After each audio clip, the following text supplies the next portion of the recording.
Continuamos con argumentos y bueno, aquí en el corte estábamos comentando del tema que genera mucha sensibilidad, el tema de los salarios y las propuestas que pueden haber para este sector, cómo se ha venido depreciando el salario de los trabajadores, tanto de la administración pública como de la privada, y que por más que en algunas ocasiones intentan reparar esta situación con alguna bonificación extra, tanto en el público como en el privado, lo cierto es que los trabajadores han perdido sus derechos y se supone que estos derechos deberían ser progresivos y no regresivos, pero cada vez hay menos asistencia, no hay una asistencia de salud, un trabajador se enferma y tiene que ir de hospital en hospital, y ahí caemos en el tema de la salud que nos quedamos antes de irnos a la pausa. Usted va a un hospital y no hay insumos, si tiene que operarse de emergencia, entra en una lista de espera en la cual el paciente termina enfermándose más al ser reprogramado, y lo digo por experiencia de un familiar, de un tío que está en esta situación, y que es muy lamentable que tengamos que ver este tipo de circunstancias en la Venezuela actual. Sí, no existe un poder adquisitivo hoy en Venezuela para nuestros trabajadores.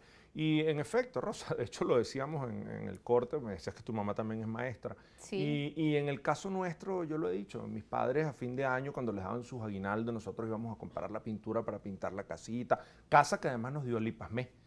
Teníamos los beneficios de ir al IPASME con el HCM de primera, donde prestaban servicios odontológicos, de salud, todo eso se ha visto mermado en los últimos años. Pero en el caso de la salud es triste, es complicado, de verdad que nosotros hoy tenemos que impulsar un plan de salud, el cual hemos presentado, donde incluye no solo bonificar a nuestros médicos, a nuestros enfermeros, a cada uno de los empleados del sector salud, sino que podamos recuperar la infraestructura en Venezuela y que de una vez por todas nos sentemos con cada uno de los organismos internacionales para poder impulsar la tecnificación del sistema de salud, desde las unidades de diálisis, las unidades renales, las unidades inclusive que uno ve de oncológicas, cuando uno ve, por ejemplo, los casos que a medida se viven dando de cáncer y no hay un tratamiento para quimioterapia, eso es inaceptable en Venezuela. Nosotros tenemos el compromiso de poder llevar adelante políticas de salud pública que vayan dirigidas a atender a la gente, que inclusive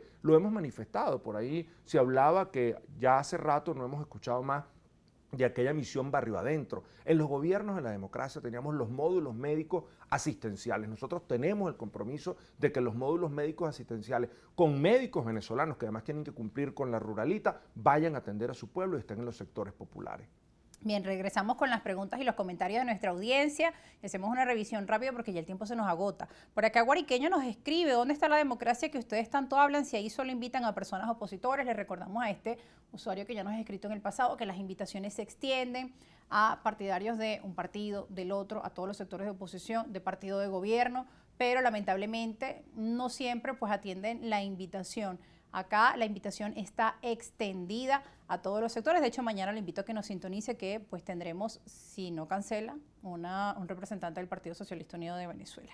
Seguimos con otra pregunta. Hernán Colmé 1 le dice: ¿cuál es la visión del entrevistado sobre el modelo productivo a seguir por nuestro país y cuál es su principal estrategia en lo económico? Bueno, ya hemos hablado de la estrategia económica, pero el modelo productivo a seguir.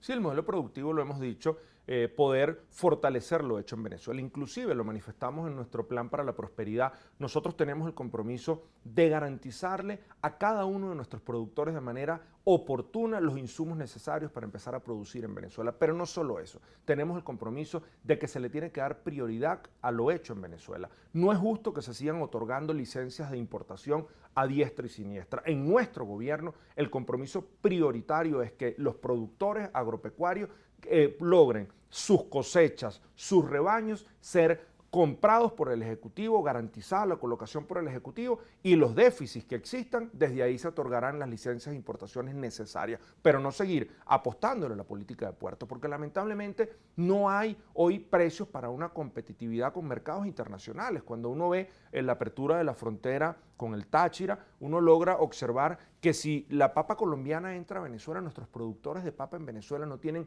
cómo poder competir porque el precio de la papa colombiana es mucho más barata por los subsidios que reciben por parte del gobierno de Colombia. Nosotros tenemos el compromiso de apostarle a lo hecho en Venezuela y a la producción nacional.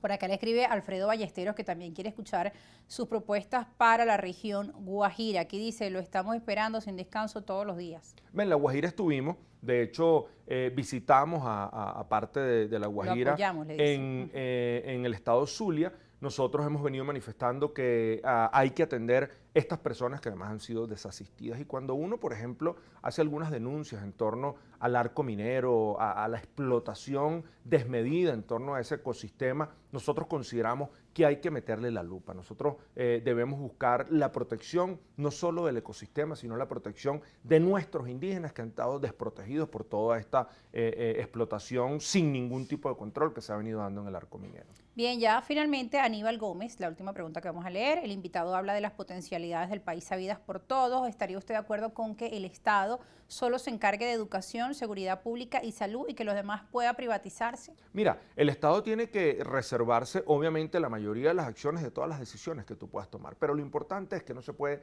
satanizar a la empresa privada, que nosotros tenemos que buscar mancomunadamente con los empresarios, buscar cómo impulsar algunas áreas y bueno, el Estado reservarse la mayoría de eso. ¿Qué hemos venido diciendo?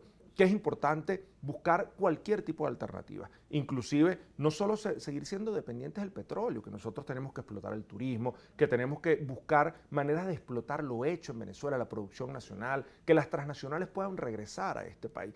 Y hablando de transnacionales, Rosa, en nuestras propuestas hemos manifestado algo que a muchos venezolanos quizás hoy en día no lo toman en consideración, pero que nos golpea a las familias venezolanas. Y es que Venezuela tiene que ser incorporada al sistema SWIFT. ¿Y qué es el sistema SWIFT? Bueno, el sistema bancario mundial, donde los venezolanos puedan enviarle los padres a sus hijos remesas familiares sin tener ningún tipo de trabas ni cobros en comisiones, donde los jóvenes o los padres que se han tenido que ir de Venezuela, que le mandan a sus familiares en Venezuela las remesas familiares, se las puedan garantizar, donde las personas desde la banca pública y privada puedan usar sus tarjetas de crédito a hacer compras internacionales. Bueno, agradecemos su participación en este espacio. Lamentablemente se nos acabó el tiempo. Queremos agradecer a nuestra audiencia por estar en sintonía. Me preguntan por aquí el mismo señor Guariqueño que si este es un programa para las primarias. No, como sabrá, todos los días tenemos diferentes programas y sí seguimos el proceso de primarias, seguimos también a aquellas personas o aquellos partidos que no participan en este proceso, así como si el Partido Socialista Unido de Venezuela